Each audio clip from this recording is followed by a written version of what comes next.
Hello Steelers and welcome to another bench report hobby update. This one is on the 27th of the 3rd 2022, so again another weekly update just to give you an idea of what I've been up to this week, really just show you some of the stuff that I've been working on and where I am with some various projects here and there. It's been a pretty quiet week, to be honest, just because I was at a memorial service for a friend yesterday, so that's kind of hung over me over the week, and I've just not really been too fussed about doing much this week. But I have managed to get a couple of projects finished off, and, well, not finished off, but, pushed forward, and also I've made a bit of progress and added a few bits and pieces here and there.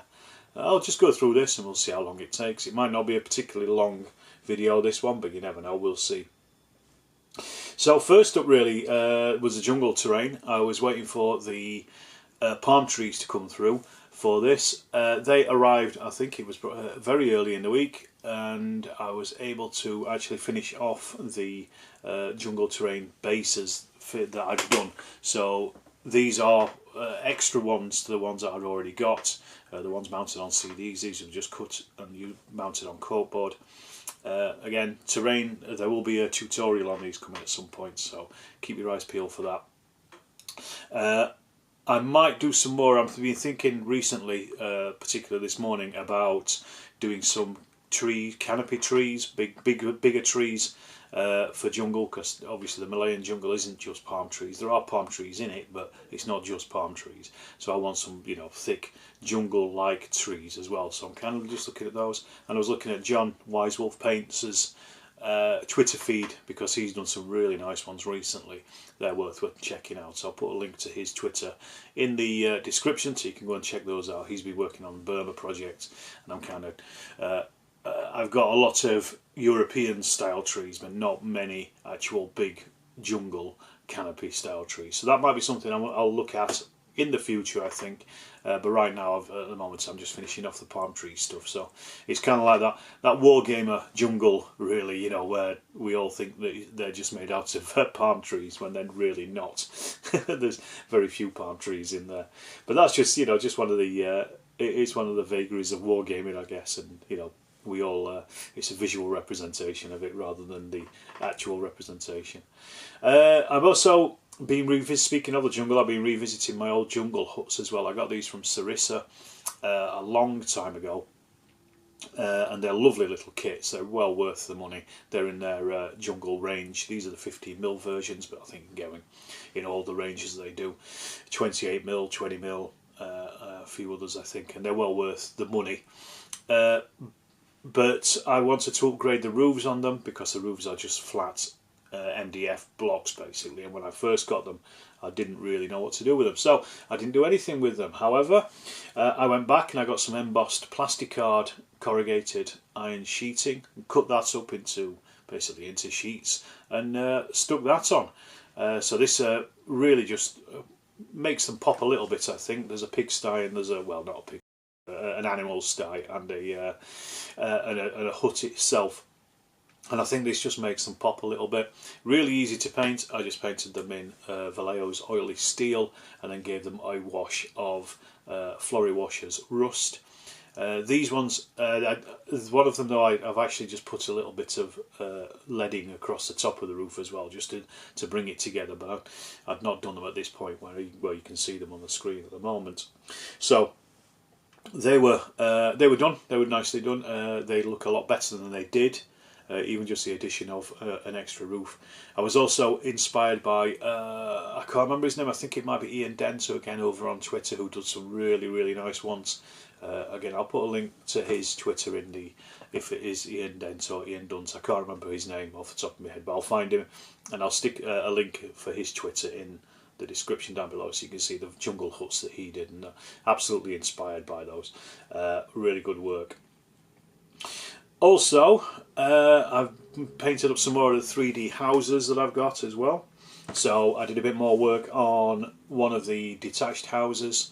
Did the same thing as I've done before. I put a little, a little pavement at the front of it, out of plastic card, and then some embossed plastic card on top of that. And then also gave it a garden as well. So each one of these that I'm painting up, I'm adding the garden to, so I know that the gardens are finished. And I put a few little plants and flowers and things in the garden, because they'll be growing vegetables and stuff during wartime. So it's just, again, just to add a little bit of story to it, a little vegetable plot in there. And I also did a terraced house as well, because Paul had done some double gardens for me as well. And these buildings are individuals, but I thought, right, well, I can make these into a nice terrace row as well, just by basically cleaning off the ends of either of them, and then just sticking them together with super glue, and then they fit perfectly well with the gardens as well. I've got a couple more of the double road gardens, so I'll be making some more terraces as well. These have turned out rather nice. I'm quite happy with them. I've kind of got the technique down now, so what I will do at some point again in the future, probably when the next one I paint, I might do a video about it, and then that will be out at some point as well, just the techniques I use to get to this point. They're very simple, very nice, easy to paint, and I think they'll look much better on a tabletop than my older terrain certainly does. So, other bits and pieces as well. That's mainly been the painting that I've done this week. As I say, it's just been a little bit quiet. However, I do have some Storm of Steel dice trays for sale. I've got them here. So you can see how sizable these are. I haven't yet advertised them, so this is the first time I'm announcing them. I got these these actually came from Geek Villain, and these are currently retailing through me at £10 each, plus postage. If you want one, send me a DM, or do send me, or just, put a message down below, and I will get them out to you. I'm currently waiting on some envelopes to come through, which will come through in the next couple of days, but I'm just waiting for those, and then I can start sending them out. So if you're happy to wait for a little delay for a couple of days, then please. Also, if you want one, do send me an email to stormofsteelwargaming@gmail.com, and then I can pick up, and then I can tell you payment through PayPal, and depending on where you live, I'll work out the postage and make it as cheap as I can. But I've got a few of those for sale. If they sell out, I'll get some more in, so there'll be plenty for everybody. So as I say, leave a comment below if you're interested, or just send me a message at stormofsteelwargaming.com, gmail.com. I'll again put that email address in the description. Or you can send me a message through the Facebook page or through my Twitter, as ever. And also, don't forget, I've got the Facebook group as well for Storm of Steel. Just do a search in groups for Storm of Steel Wargaming. You'll find a group. You just need permission to join it. I will give you permission as soon as I see that you've asked, whenever I'm on Facebook, and you'll be in. No problem. Just get in there, post some pictures of the stuff you've been doing, and to talk about hobby stuff really. Also, I'm still running the Ukrainian t-shirt appeal for Storm of Steel t-shirts. Again, descriptions in the links are in the description.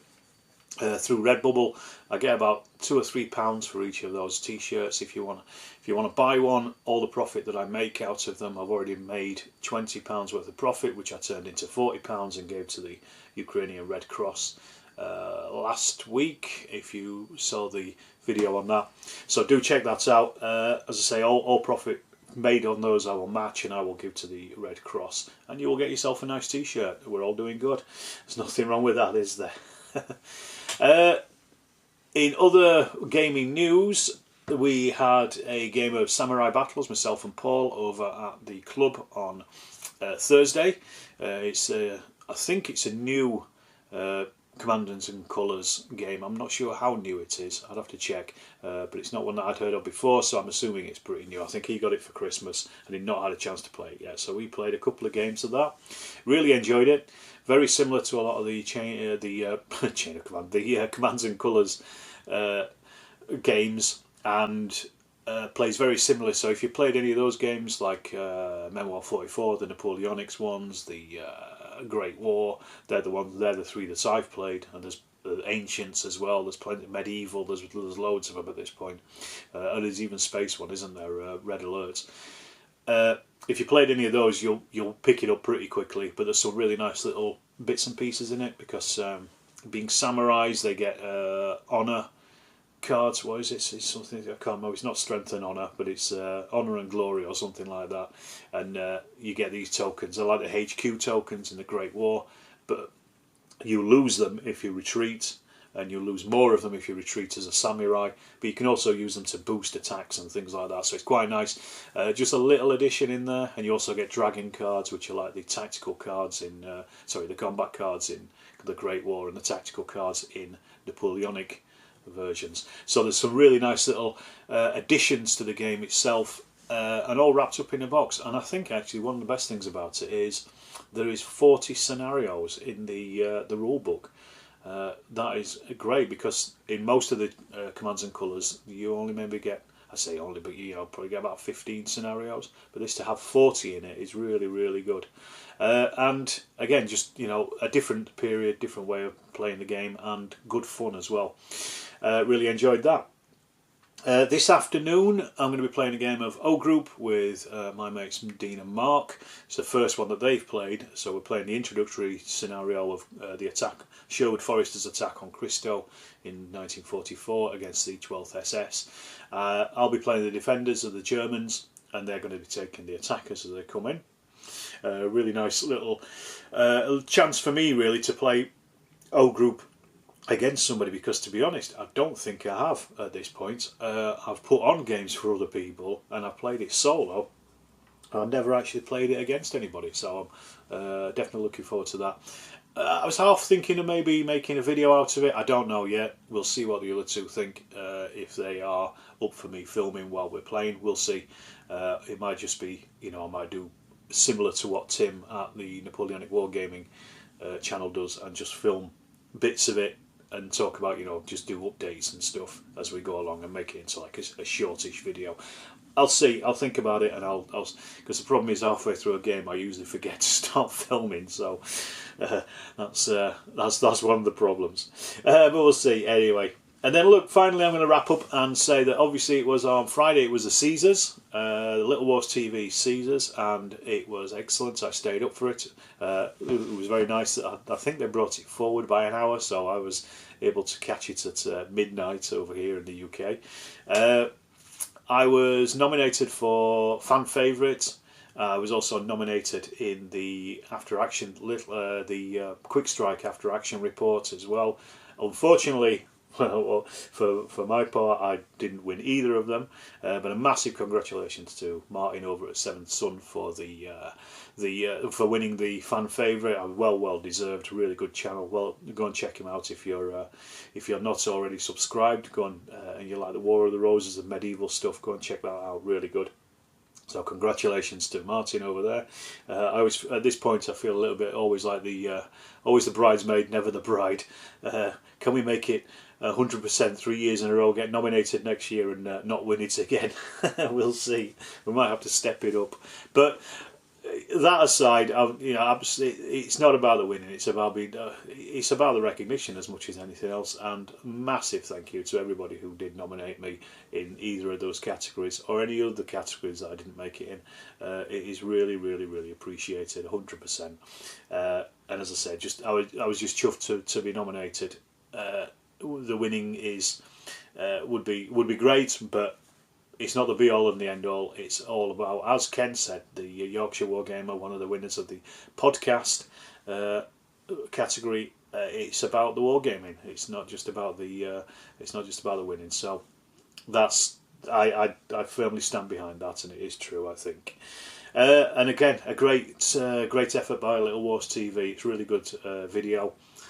Link will be in the description down below. Go and check it out. It's good fun all the way through. It's they really went out of their way to make an enjoyable video. So go and check that out. I will wrap up there. As I said, I don't know if this is relatively short. It's probably as long as normal, I guess. But that's about my hobby report and my updates for this week. So I'll be back again with another one. If you want to help out the channel, you certainly can do. There's my Patreon. Links are in the description. You could also, if you wanted to, become a channel member, and you can also buy me a one-off tip on Ko-fi as well. And I am massively appreciative of everybody who already does, and thank you very much. It really helps the channel, it helps things click over, and helps me continue making more content for you. So again, with that call to action, I shall wrap up there, and I shall say I'll see you in the next bench hobby or in the next Storm of Steel video. Keep an eye out for it.